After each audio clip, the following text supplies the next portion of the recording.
Entre las costas de la China ocupada y la isla de Formosa, el comandante de un submarino, Dick O'Kane, ¡fuego! Ataca 5 barcos japoneses, hundiendo 2. O'Kane se prepara para su asalto final. Era su último torpedo, lo único que separaba a Dick O'Kane de otra exitosa patrulla. Solo tenía que realizar un último disparo. O'Kane y la tripulación del USS Tang ¡Nueva configuración! ¡Preparaos! llevaron a cabo algunos de los ataques más arriesgados contra los japoneses durante la Segunda Guerra Mundial. ¡Fuego! Hasta que su suerte y su torpedo dieron un giro dramático. ¡Va sin rumbo! ¡Es una emergencia! Frente a las costas de Nagasaki, en Japón, un submarino estadounidense descubre un convoy de 6 barcos protegidos por 16 barcos de escolta fuertemente armados. O'Kane estaba ahí intentando idear la mejor forma de atacar. Tenía una idea. ¿Por qué no atacar desde atrás? Los vigilantes, de manera instintiva, no solían mirar detrás de ellos. El comandante Dick O'Kane se da cuenta de que solo 2 destructores protegen el final del convoy. Debe escabullirse para hundir los buques de carga. O'Kane recurrió a lo que sabía sobre la naturaleza humana, apostando por el hecho de que la mayoría de los vigilantes, como las personas que van por la calle, miran hacia donde van, no hacia el lugar del que vienen.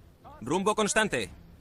Determinó lo que a él le pareció el lugar perfecto. ¿Preparados? ¡Disparad! Disparó una serie de 6 torpedos. Y observó cómo explotaban. Iluminaron el cielo nocturno. Pero el USS Tang debe escapar del convoy. Están rodeados de embarcaciones enemigas. Cuando se producían las explosiones, la atención de todos los barcos de escolta japoneses se centraba en las embarcaciones dañadas. En medio de ese caos era cuando podría huir de ahí, y eso es lo que hizo.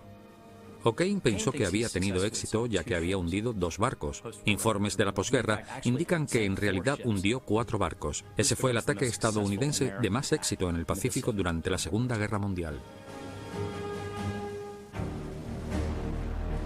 En 1944, Estados Unidos llevaba ya 2 años luchando contra Japón. Y los submarinos eran una de sus armas más eficaces.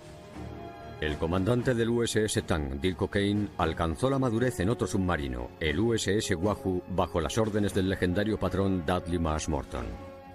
Marsh Morton tomó el control del Wahoo al comienzo de su tercera patrulla. Dick O'Kane era su segundo comandante. Los dos eran muy buenos amigos. Veían el conflicto de una forma bastante similar. Dick O'Kane era igual de agresivo que Marsh Morton. Por eso formaron un equipo perfecto cuando lucharon juntos. El patrón del Tang fue tan precoz gracias a Morton. Fue Morton básicamente el que le entrenó. Y lo más interesante de esta formación es que normalmente el que mira a través del periscopio es el comandante del submarino para saber qué pasa y qué hacer en cada momento. Sin embargo, Morton prefería planear las estrategias y dejar que su segundo comandante, en este caso O'Kane, trabajara con el periscopio. Eso le preparó para ser un comandante de submarino muy agresivo. Se le daba muy bien.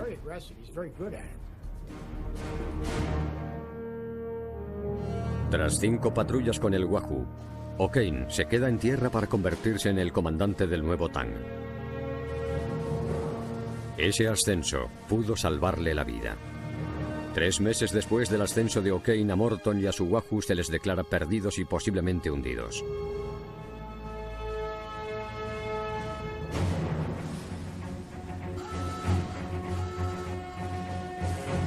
Al mando ahora de su propia tripulación, O'Kane está decidido a no seguir la misma suerte que su mentor.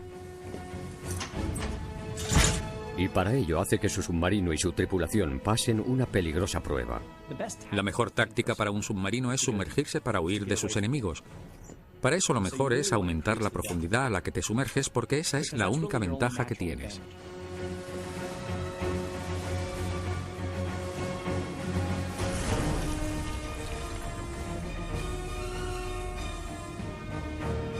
El USS Tang es un submarino estadounidense de clase Balao, construido con acero de gran resistencia, un 20% más grueso que sus predecesores. Se diseñó para soportar más presión de la que ningún submarino había soportado nunca.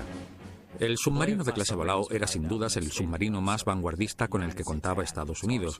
Como la tecnología antisubmarinos japonesa se volvió más agresiva, la capacidad de los submarinos estadounidenses de escapar se convirtió en una cuestión fundamental. La Marina estadounidense certifica que el Tang puede sumergirse sin peligro a 122 metros, casi 31 metros más que los submarinos anteriores. Pero O'Kane quería comprobar hasta dónde podían sumergirse con seguridad. Esa información podría ser crucial cuando sufrieran un ataque.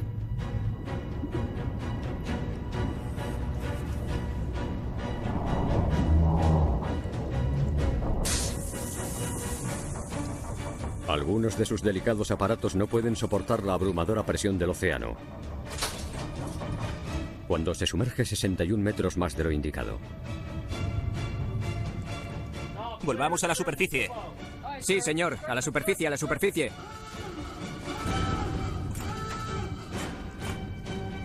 Pero la prueba de sumersión del Tang demuestra que el submarino puede sumergirse a 186 metros.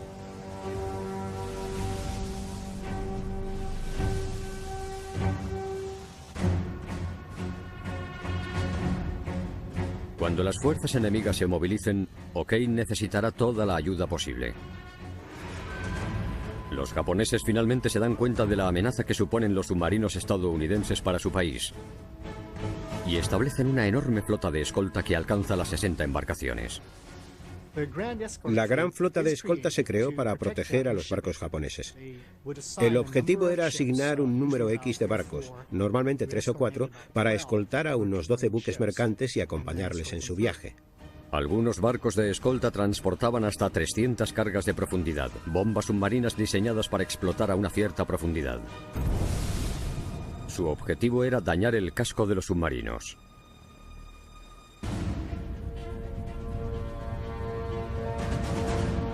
En agosto de 1944, pocos buques mercantes partían desde puestos avanzados del imperio. Envían al USS Tang a las aguas japonesas para buscar objetivos. ¿Cuál es el nuevo rumbo? El rumbo ahora es 270, capitán. A pesar de la escasa probabilidad, O'Kane localiza 2 buques de carga. Lanzad el 5. Sin darse cuenta que un pequeño barco de escolta les va a atacar. Hay que sumergirse. O'Kane ordena sumergirse para evitar el ataque, pero las aguas tienen muy poca profundidad. Menos de 61 metros, y las cargas de profundidad podrían alcanzarles fácilmente. En su cuarta patrulla, cerca de Honshu, Dick O'Kane sufrió el peor ataque con cargas de profundidad que había vivido en sus 10 patrullas anteriores a bordo de un submarino.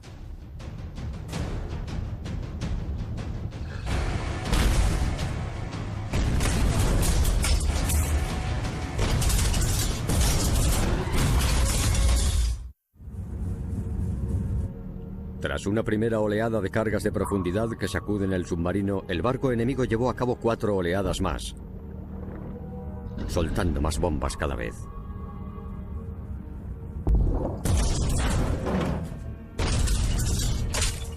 Las bombillas se explotaron, los aparatos se rompieron, los marineros salieron despedidos durante el ataque. Es peor que estar en un campo de batalla porque normalmente estás en un espacio muy pequeño y no ves lo que se te viene encima. Solo puedes oírlo y notar cómo tiembla el submarino.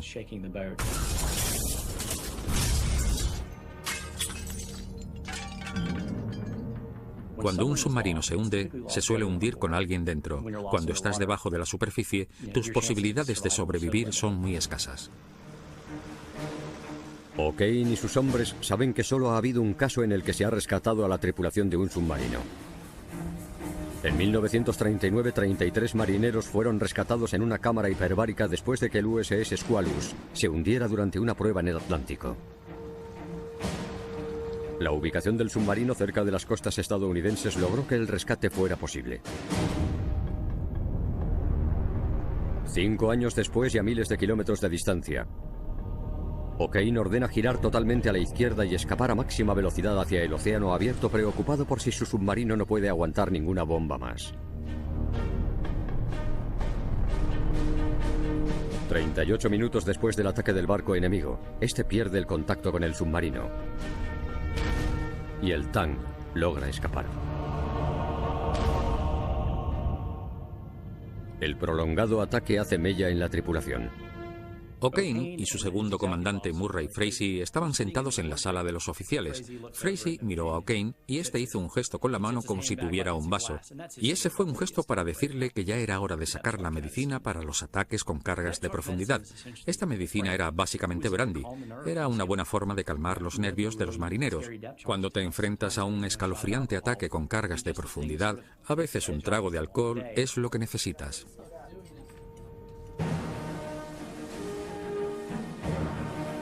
Dos semanas después, O'Kane regresa a la base. Tras 4 patrullas, la tripulación del Tang ha logrado hundir un barco cada 11 días. Esa media es el doble que la de cualquier otro submarino estadounidense.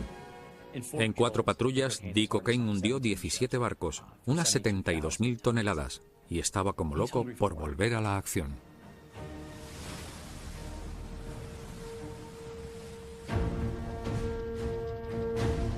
El USS Tang está bajo las órdenes del almirante Charles Lockwood, el cerebro de los submarinos de Pearl Harbor. Cuando O'Kane regresó de su 4ª patrulla fue a visitar al almirante Lockwood. Este quería seguir adelante y enviar a O'Kane de vuelta lo antes posible. Necesitaba a su mejor patrón para ayudarles. Pero Lockwood recibe una orden muy arriesgada. Las fuerzas estadounidenses, lideradas por el general MacArthur, se apresuran para lanzar un ataque en Filipinas. Si tienen éxito, los aviones de guerra aliados lograrían colocarse en una posición cercana a Japón. MacArthur estaba ansioso por atacar Filipinas. Si Filipinas caía, los japoneses no estarían a salvo.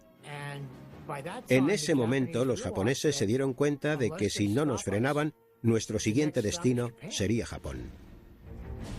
Lockwood recibe órdenes de hundir los barcos enemigos cuyo objetivo sea reforzar la guarnición japonesa. Una ruta de abastecimiento vital desde Japón a Filipinas pasaba por el estrecho de Formosa. Ambas orillas del estrecho estaban ocupadas por los japoneses.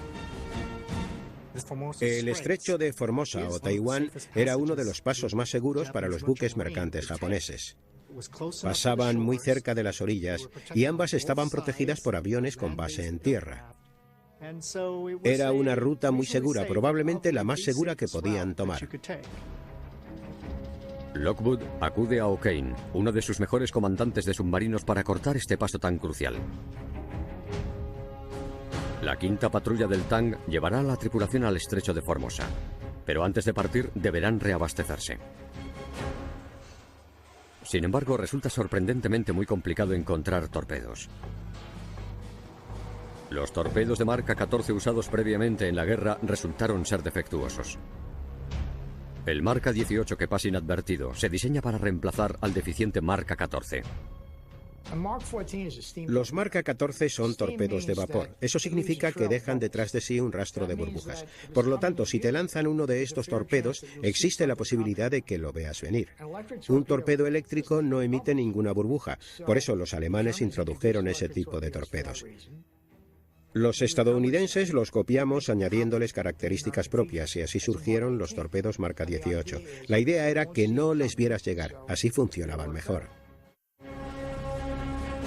El 24 de septiembre de 1944, el Tang parte con rumbo a Taiwán, cargado con los torpedos estadounidenses más nuevos del momento, unos marca 18 que pertenecían a un submarino que estaba parado. Los fabricantes estadounidenses luchaban por seguir el ritmo, pero la escasez era evidente. Por eso, al final, O'Kane tuvo que coger los torpedos del submarino Tambor. O'Kane y sus hombres llevan patrullando a un ritmo el doble de lo esperado. A cambio, O'Kane negocia un descanso para su agotada tripulación y un ascenso para el Tang al final de su misión.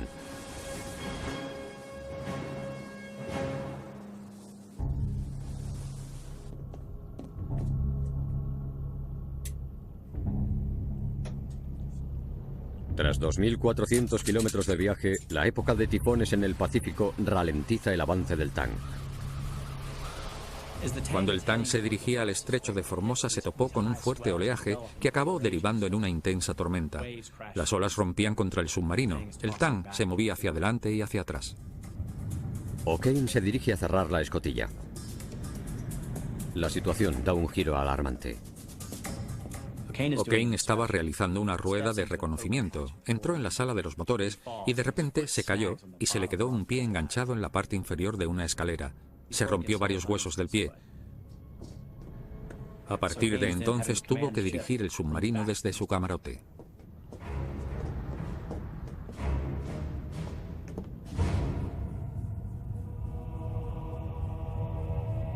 4 de octubre. O'Kane depende de sus hombres para luchar contra las erráticas condiciones meteorológicas de los últimos días. En un momento en el que las aguas se calmaron, al comandante del Tang le llega un mensaje interceptado a los japoneses. Su nivel es ultra. Hubo diferentes tipos de descodificación de códigos durante la Segunda Guerra Mundial. Ultra era el que se usaba cuando se interceptaba un código militar. La mayoría de las personas que se dedicaban a descodificar códigos para los aliados lo hacían de forma conjunta. Había estadounidenses en Inglaterra, en Melbourne colaborando con australianos. Había muchas unidades que trabajaban juntas y eso nos dio bastantes pistas sobre la fecha y la duración de las operaciones japonesas. Los patrones como O'Kane utilizan esta inteligencia para localizar la ubicación de barcos enemigos.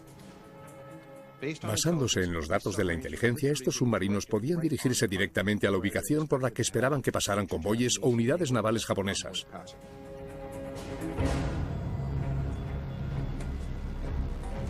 El tipo de la transmisión ultra revela la supuesta ubicación de un navío meteorológico. Los navíos meteorológicos marcaban una gran diferencia. Si tu enemigo no tiene acceso a la información sobre las condiciones meteorológicas y tú sí, le llevas una gran ventaja.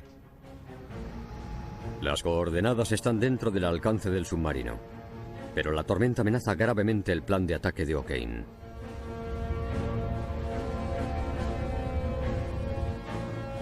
El mar, cada vez más violento, complica su búsqueda del navío meteorológico japonés. En este tipo de situaciones, el patrón del submarino decide sumergirlo y perseguir a su presa por debajo del agua. Pero el comandante del Tang se niega a darle una oportunidad de escape a su enemigo.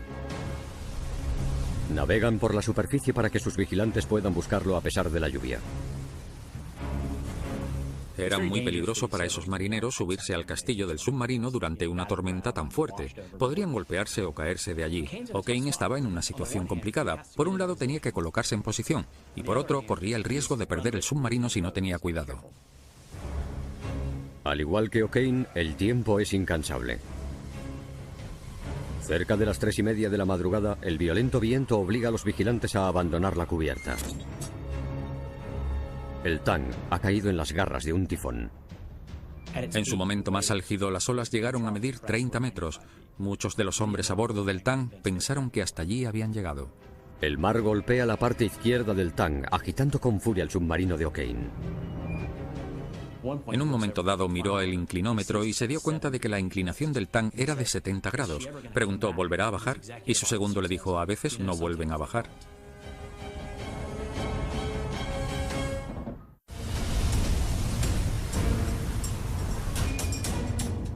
Una fuerte tormenta amenaza a uno de los mejores submarinos estadounidenses de la Segunda Guerra Mundial.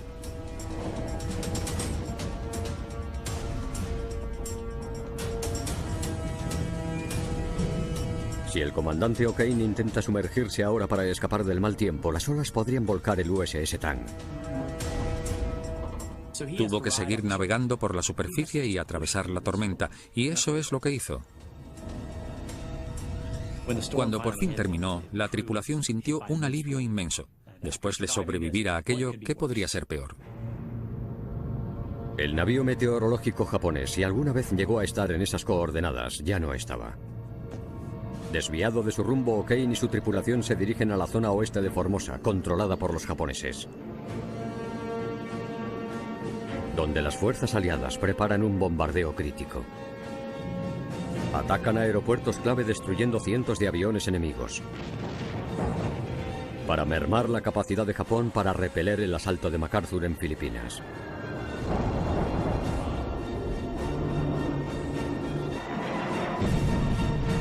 Los japoneses contraatacan causando daños en 2 portaaviones. Sus tripulantes fueron de los primeros en presenciar un ataque kamikaze.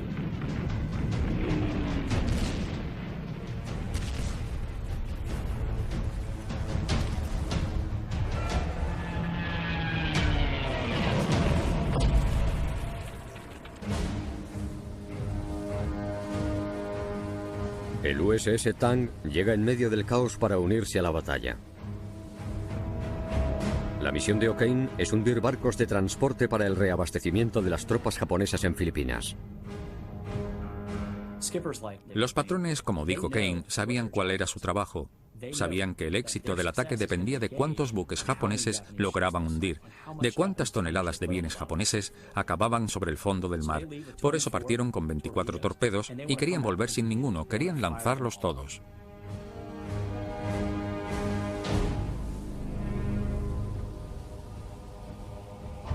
El 23 de octubre de 1944, la tripulación del Tang por fin tiene una oportunidad de atacar.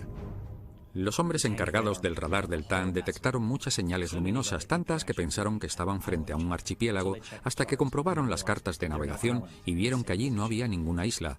O'Kane estaba exultante, estaba frente a lo que resultó ser un convoy de 4 buques liderados por 2 destructores. El convoy se dirige a la bombardeada Formosa, conocida actualmente como Taiwán. Comandante, vea esto. Uno de los buques transporta tropas enemigas que van a reabastecer el ejército japonés. Si tu objetivo es un buque de carga, puedes quitarle a tu enemigo materias primas, pero si es un transportador de tropas, vas a quitarle hombres. Y si crees que con impedir el abastecimiento de tropas no es suficiente, cualquier método que mate a esos hombres siempre ayuda. La tripulación del Tang está lista para el ataque. Los marineros se colocaron en sus puestos.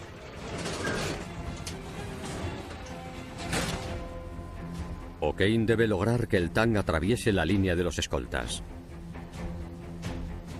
¡Rumbo constante!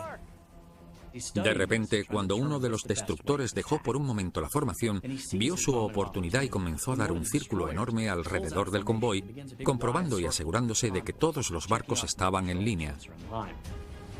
El momento es perfecto. O'Kane se movió hasta alcanzar la posición que ocupaba ese destructor. Sabía que lo verían en el radar del resto de embarcaciones japonesas, pero pensarían que era otro barco de escolta más. Entonces decidió inmiscuirse en el convoy japonés y ser un barco más. Por la noche, en el radar, el submarino parece un destructor. O'Kane continúa con el engaño. Se iba moviendo poco a poco hacia un lado, imitando los movimientos de los escoltas japoneses. Dejó que los otros barcos fueran pasándole poco a poco. En ese momento, se colocó en la posición adecuada. Estaba en medio de todos esos barcos. Todos eran posibles objetivos a los que podía torpedear.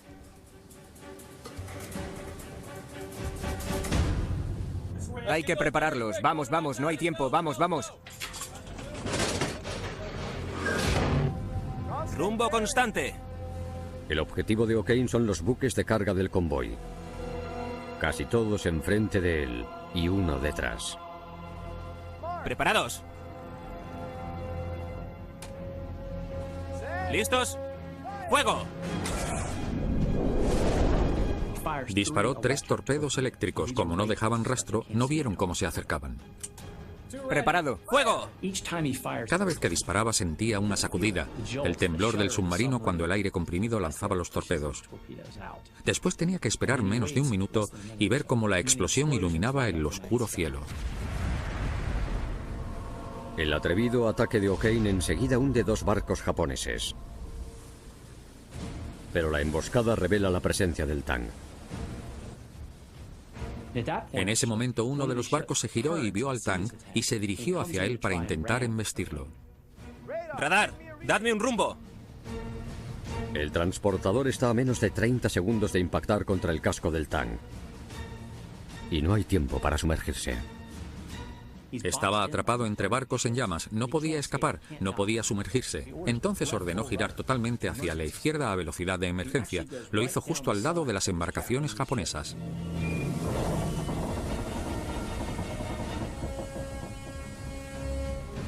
O'Kane evita la colisión con el transportador, pero un cuarto buque de carga del convoy se dirige hacia ellos. Los dos barcos seguían la misma trayectoria, por lo que O'Kane tuvo una idea. El comandante del Tang maniobra con cuidado. Preparó un torpedo y lo lanzó en el punto en el que ambos barcos iban a chocarse. En medio del impacto entre las dos embarcaciones hubo también un torpedo del Tang.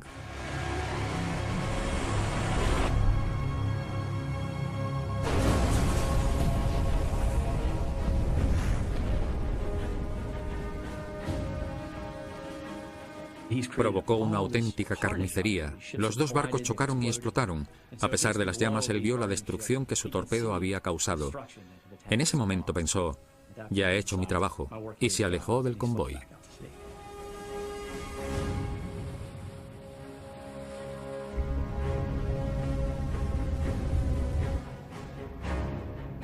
A la luz del día, unidades de patrulla japonesas buscan el submarino. Dame un nuevo rumbo. 272. El USS Tang prepara un ataque en una ruta marítima clave en el estrecho de Formosa. O'Kane cree que los japoneses redirigirán sus convoyes y los aproximarán más a la costa china en un intento por frenar al submarino. Las aguas, menos profundas, reducen la ventaja del Tang y lo hacen más vulnerable ante un ataque con cargas de profundidad. Es un riesgo que el patrón del Tang está dispuesto a asumir. Sí, señor, a la superficie, a la superficie.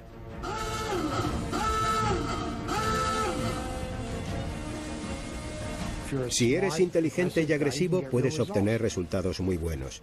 Pero eso también puede ser increíblemente peligroso. Algunos de los comandantes de mayor éxito murieron al querer ir más allá.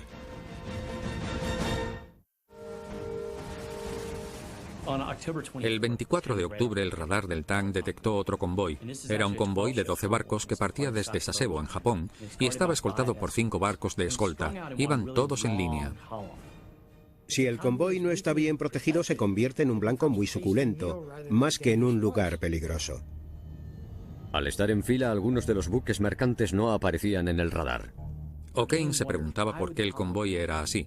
¿Por qué no se agrupaban para protegerse más fácilmente? Supuso que el comandante del convoy los dispuso así para que si les atacaba un submarino estadounidense, hubiera suficiente distancia entre un barco y otro para que los no torpedeados pudieran escapar. A O'Kane le quedan 11 torpedos marca 18. Deberá lanzar los máximos posibles antes de que su objetivo se disperse. Tenía que decidir cómo iba a atacar. Todo recto. Vamos. O'Kane ordena al Tang introducirse entre las dos columnas del convoy. Estaba evitando las luces de los barcos de escolta para no ser descubiertos.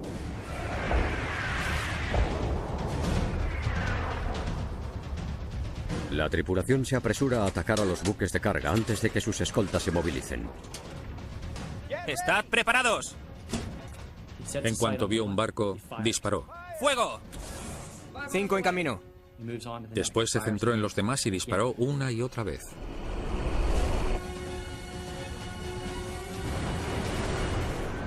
O'Kane dispara a 5 barcos antes de que se le acerque un destructor. En ese momento comenzó a huir. Retrocedió. Solo le quedaban 2 torpedos. Uno de los barcos a los que ha disparado no se ha hundido. Estaba a una altura muy baja, pero no se estaba hundiendo. Se preguntó si habría hombres bajo la cubierta trabajando para reparar los daños. ¿Podrían llegar a salvar el barco? Los escoltas protegen al dañado barco por la zona que da al océano. O'Kane decide dar una vuelta con mucha cautela y atacarle desde cerca de la orilla. Era hora de escapar, de tomar una taza de café y, lo que era más importante, recargar los 2 torpedos que le quedaban. Unas palabras que le dijo su mentor hacen que O'Kane vuelva a la contienda. Mas Morton le dijo: tenacidad, Dick, no te despegues del enemigo hasta que hayas acabado con él. A las 2:30 de la madrugada el Tang realiza un giro mortal. El submarino avanza casi a máxima velocidad. ¡Nueva configuración! ¡Preparaos! 5 preparado. ¡Fuego! El Tang dispara su 23º torpedo marca 18. La tripulación se prepara para lanzar el 24º. Era su último torpedo, lo único que separaba a Dick O'Kane de otra exitosa patrulla. Después se dirigiría a San Francisco y allí disfrutaría de unos días de vacaciones como le habían prometido. Quizá pasara unos meses en California. Solo tenía que realizar un último disparo. ¡Fuego! 10 lanzado eléctricamente. El último torpedo sale de la proa del Tang. La alegría se extiende por todo el submarino. Todos los hombres del submarino se relajaron. Uno de ellos gritó: «¡Ya podemos irnos a casa!». No tenían más torpedos que disparar. La patrulla había terminado. Pero pocos segundos después, algo se torció. Dick O'Kane estaba sobre el castillo. ¡Va sin rumbo! Enseguida se dio cuenta de que tenían un problema muy grave. El torpedo se movía de forma errática. El último torpedo del Tang hizo lo que se llama recorrido circular. El resultado es que volvió hacia el submarino. Un timón vertical dirige el torpedo de 1430 kilos. Pero no funciona correctamente. Si el timón del torpedo se atasca, en vez de seguir el rumbo establecido, da la vuelta y vuelve de donde ha salido. ¡Radar, dadme un rumbo! Los 258 kilos de explosivos se mueven a más velocidad que el submarino. Veía el rastro fosforescente detrás de él. Es como el rastro que deja un cometa. Gracias a él pudo trazar su trayectoria. O'Kane veía con horror cómo ese errático torpedo volvía hacia ellos. El torpedo va a colisionar con la banda de babor del Tang. El submarino tenía la misma longitud que un campo de fútbol y solo tenía 10 segundos para intentar esquivar el torpedo. El Tang y otros submarinos eran tan largos que no se podía maniobrar igual que con uno más pequeño. ¡Tenemos una emergencia! Ordenó girar totalmente hacia la izquierda a máxima velocidad para intentar esquivarlo. Hay que irse. ¡Esperad, esperad! 20 segundos después de lanzar el último torpedo marca 18.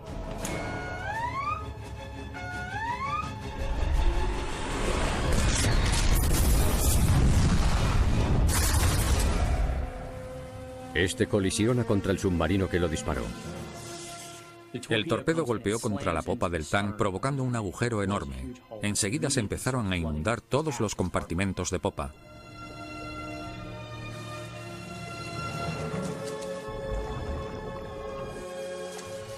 Todos los hombres que estaban en esa zona murieron en la explosión o ahogados.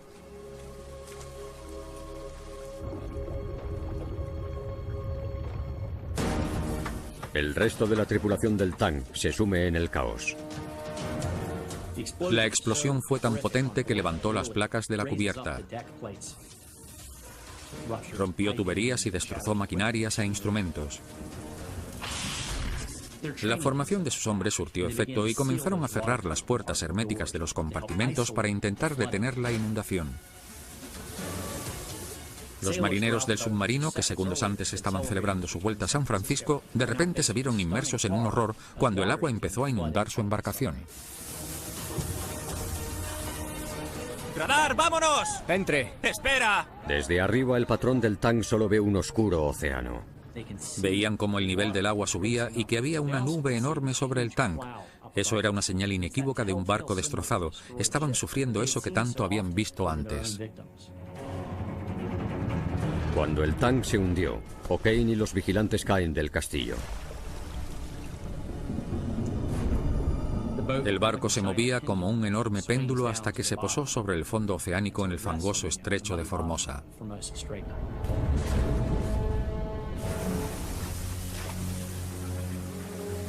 Los supervivientes tienen una última oportunidad para seguir con vida. Una cámara en la sala de los torpedos en la proa del submarino. Esa cámara de escape era lo único que separaba a esos hombres de la muerte.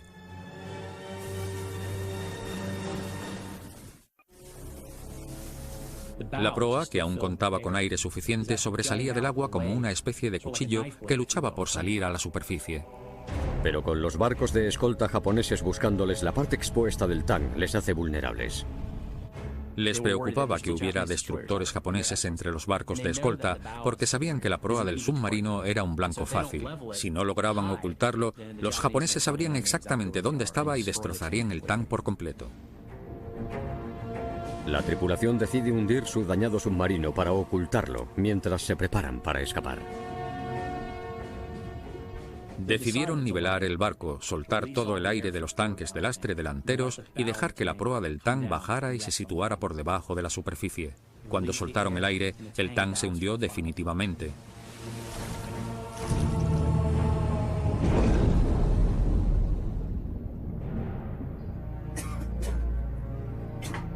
Todos los hombres que estaban en el submarino tuvieron que correr hacia la sala de torpedos donde estaba la cámara de escape. Tuvieron que recorrer un submarino destrozado. Había muchas chispas. Algunos hombres intentaron destrozar los libros de códigos. Otros se habían roto una pierna, un brazo o se habían golpeado la cabeza contra algún instrumento y se la habían abierto. Al moverse tuvieron que ayudar a los heridos a avanzar. Una hora después del naufragio del Tang, el último de sus hombres llega a la proa. Todos llegaron a la sala de torpedos. Eran varias docenas de hombres. Cuando entró el último, cerraron la puerta. Dentro de la sala de torpedos estaba la cámara de escape. El submarino se encuentra a 55 metros por debajo de la superficie. La tripulación usará una ayuda especial para respirar que les dará la oportunidad de sobrevivir durante su ascenso. Es el denominado pulmón Mommsen, una bolsa de cal sodada que capturaba el dióxido de carbono para que el aire pudiera reciclarse y respirarse de nuevo. Era un dispositivo experimental diseñado para aumentar la probabilidad de sobrevivir. Se suponía que después de unos cuantos minutos inhalando y exhalando, el pulmón Mommsen equilibraba el aire de los pulmones de quien lo llevaba. En teoría parecía un concepto muy sencillo, pero normalmente cuando un submarino se hundía, toda su tripulación fallecía. Era una apuesta a todo o nada. En muy pocos casos había supervivientes. La tripulación del Tang se prepara para enfrentarse al océano. Pero otro ataque los detiene. Mientras estos hombres estaban hacinados en ese compartimento y aterrados por ver cómo iban a superar los 55 metros que les separaba de la superficie, los japoneses se fueron acercando y empezaron a lanzarles cargas de profundidad. Estaban atrapados bajo el agua mientras su barco temblaba.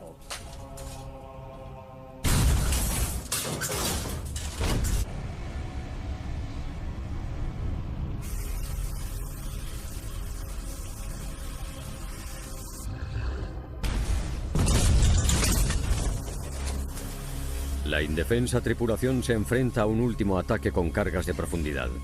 Después, el mar se queda en silencio. Las condiciones en la sala de torpedos del Tang eran horribles. Los compartimentos de las baterías estaban ardiendo. Apenas se veía. La presión del aire empezó a aumentar, así como el calor y la humedad. La acumulación de todos estos aspectos mermó la energía de esos hombres que se enfrentaron a una lucha a vida o muerte en la que tenían que salir de un submarino que se había hundido. 13 hombres tuvieron las agallas suficientes para intentar escapar. Era una tarea muy arriesgada. 55 metros es el equivalente a un edificio de 18 plantas. Los demás no quieren o no pueden. Muchos decidieron darse finalmente por vencidos y se tumbaron en sus literas. Se rindieron a su destino.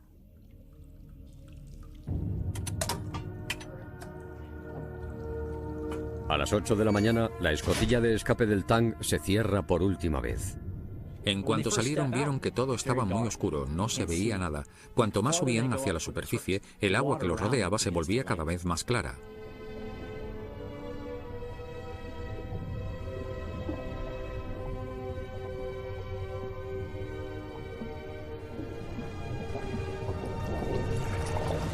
Solo 5 de los 13 hombres sobreviven al ascenso. Ni siquiera los que habían escapado y decidido subir hasta la superficie tenían asegurada su supervivencia. De hecho, muchos vieron cómo sus compañeros estaban vomitando o les salía sangre de la nariz. Otros estaban tan agotados y heridos que dejaron de nadar. La marea se llevó sus cuerpos. Las aguas poco profundas en las que el Tang había atacado pudieron salvarles la vida. Si hubieran estado a más profundidad, por poca que fuera, las probabilidades de sobrevivir hubieran sido nulas. 4 hombres más que estaban en el castillo del submarino también sobrevivieron aquella noche. Los japoneses hicieron prisioneros a todos. Uno de ellos es el legendario patrón del Tang, Richard O'Kane. Los japoneses les golpearon, les pegaron, les pusieron cigarrillos encendidos en la piel. O'Kane se dio cuenta de que muchos de los hombres que les torturaban estaban cubiertos de vendajes o de una savia blanca medicinal. Se dio cuenta de que los hombres que les estaban haciendo daño eran en realidad los supervivientes de los barcos que él había hundido la noche anterior. Posteriormente afirmó que saber que esos golpes procedían de las víctimas de lo que él había causado le ayudó a sobrellevar el dolor. Los supervivientes del Tang pasaron el resto de la guerra en campos de prisioneros de guerra. O'Kane logró llegar a los 83 años y pasó a la historia como uno de los patrones de submarino de más éxito de Estados Unidos. El legado de O'Kane se basó en las tácticas y el atrevimiento. Su experiencia y todo lo que hizo demostraba que había nacido para luchar. Eso era Dick O'Kane, un luchador. Como el USS Tang solo tuvo un comandante, Richard O'Kane, es difícil separar el submarino del comandante. Su legado nos habla de uno de los submarinos de guerra de más éxito de la Segunda Guerra Mundial.